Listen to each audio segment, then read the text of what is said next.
රජගහ නුවර කියන්නේ ඉතාමත් දියුණු සශ්‍රීක නගරයක්. ඒ නුවර මධ්‍යයේ තිබුණා මහා දෙවැන්ත මන්දිරයක්.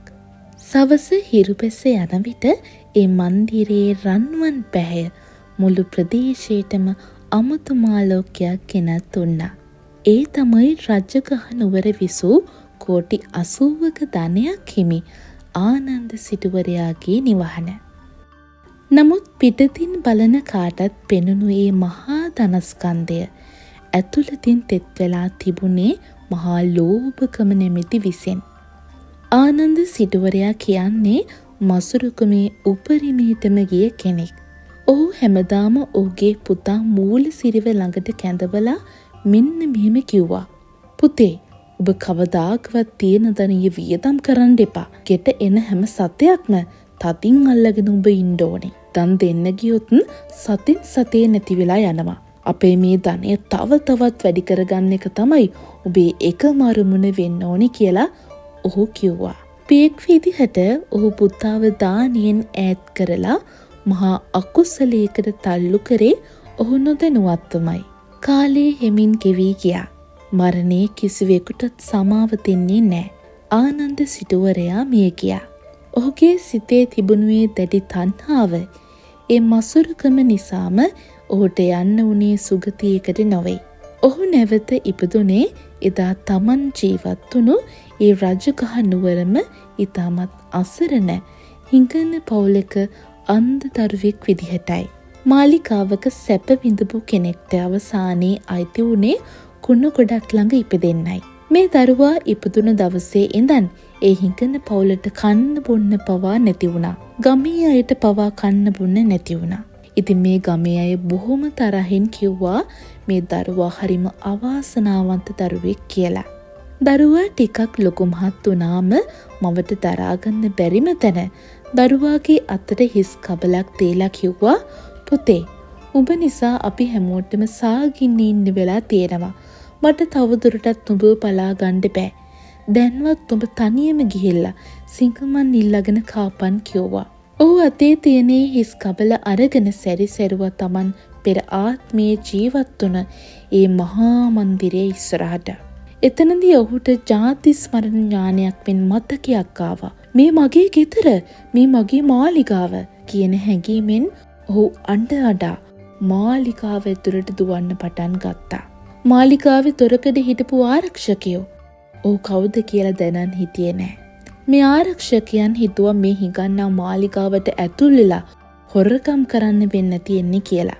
ඉතින් මේ ආරක්ෂකයන් මේ දරුවාට තිරිසනෙක්ට වගේ දරුණු ලෙස පහර දීලා මාලිගාව ඉස්සරහ තිබුණු ජරා කුණු ගොඩකට විසිකලා. මේ සිදුවීම බුදුරජාණන් වහන්සේ මහා කරුණාවෙන් දුටුවා. උන්වහන්සේ එතරම්ට මූලසිරිව කැඳවලා මෙන්න මෙහෙම කිව්වා. මූලසිරි, බලන්න, අර කුණු ගොඩේ වැටිලා අඬන්නේ වෙන කවුරුත් නොවේ. එදා ඔබට දන් දෙන්න නොදී සල්ලි කෑදරකමින් හම්බ කරන්න කිව්ව ඔබේ ආදරණීය තාත්තා ආනන්ද සිටුවරයාමයි. තමන්ගේ පියාගේ මේ ඛේදනීය තත්ත්වයේ දැකපු මූලසිරිට සත්‍ය අවබෝධ වුණා. ඒ වගේම තමන්ගේ පියා අද මේ ඉන්න තත්ත්වය ගැන ඔහුට තිබුණේ දරා ගන්න බැරි දුකක්. අපි හැමෝම හිතනවා අපේ ගෙවල්, අපේ දේපල, අපේ යාන වාහන, අපේ ආභරණ මේ සියල්ල අපට අයිති කියලා. හැබැයි මේ ආනන්ද සිටුවරයාගේ කතාවෙන් පේනවා ඔහු සතු වුණ ඒ කෝටි 80ම මරණයත් එක්කන් ඔහුට අහිමි වුණා.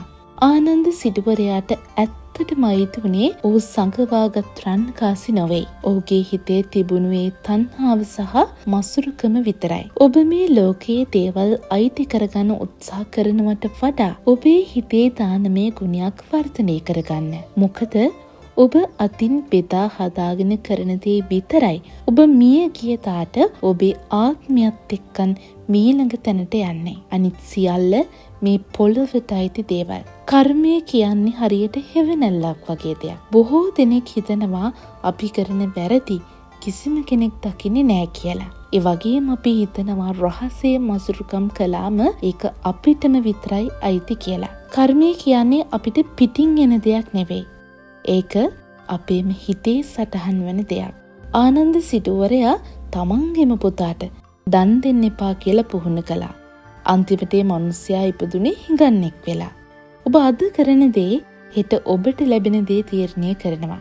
ඔබ අද අන් අයට උදව් කරනවා නම් ඒක කවදා හෝ දවසක ඔබටම උදව්වක් වෙලා ආපසු ලැබෙනවා. කර්මය කියන්නේ හරියට ඔබ වපුරන බීජයක් වගේ. ඔබ වපුරන දේ තමයි ඔබට අස්වනු විදිහට ලැබෙන්නේ. ලෝභකම කියන්නේ සිතේ ඇතිවන දෘෂ්ටි කෝණයක්. ආනන්ද සිටුවරයාට තමන්ගේ ධනය දකිනකොට ඒකේ තිබුණු වටිනාකම පෙනුණා මිසක් ඒ ධනය තව කෙනෙක්ට ලබා දීලා ඒ සතුට විඳින්න පින තිබුණේ නැහැ. ඔහුගේ ඇස් දෙක පෙනුනත් ඔහුගේ හිත අන්ධ වෙලා තිබුණේ අර මසුරුකම නිසා. අන්න ඒකයි ඔහු ඊළඟ ජීවිතයේදී ශාරීරිකවම අන්ධ දරුවෙක් විදියට ඉපදුනේ. ඔබේ ඇස් දෙක පේනවා කියලා ඔබ උදම් වුණාට වැඩක් නැහැ. ඔබේ හිතේ ලෝභකම තියෙනව නම් ඔබ අන්ධෙක්. ඔබ ඔබේ අතේ තියෙන දේ අනිත් අය එක්කන් බෙදා ගන්න පුරුදු වෙන්නට ඕනේ. බෙදා ගන්නකොට තමයි මේ ලෝකයේ සැබෑ ලස්සන පේන්න පටන් ගන්න. අද අපි කරන දේ අපේ පරම්පරාව පවා තීරණය කරනවා. ඒ කියන්නේ ආනන්ද සිටුවරයාගේ මසුරුකම ඔහුගේ පුතාටත් බලපෑවා. තමන්ගේ දෙමව්පියන් ලෝභී නම් දරුවොත් ඒ ගති ගුණම පුරුදු වෙනවා. අන්තිමට ඒ පවුලම අකුසලයකට කොට වුණා. ඔබ ඔබේ දරුවන්ට දෙන ලොකුම දේ සල්ලි නොවේ. දානමය ගුණය. ඔබ දන් දෙනවා දකින දරුවා අනාගතයේදී අනිත් අයට උදව් කරන උතුම් මිනිසෙක් වෙනවා. අනේ නිසා ඔබේ දරුවන්ට උගන්වන්න අතේ තියෙන දේ අනිත් කෙනාට දෙන්න පුරුදු වෙන්න කියලා. ලෝභකමින් සිත අන්ධ කරගත්තොත් කොතරම් මන්දිරවල හිටියත් අවසානයේදී කුණු කොටකට වැටෙන්න සිද්ධ වෙනවා. ඒත් අත්තරියම හෙවත් දානය කියන්නේ ඔබ කොතැනක හිටියත් ඔබව ආරක්ෂා කරන ඔබේ අනාගතය ආලෝකමත් කරන එකම පින්කම වෙනවා. අනේක තමයි මේ කතාවේ තියෙන ලොකුම දේ. අපි මරණින් පස්සේ මේ ලෝකේ කිසිම දෙයක් අරන් යන්නේ නැහැ. මාලිගා, වතු පිටි, රත්තරන් මේ ඔක්කොම එකම තැනක නතර වෙනවා.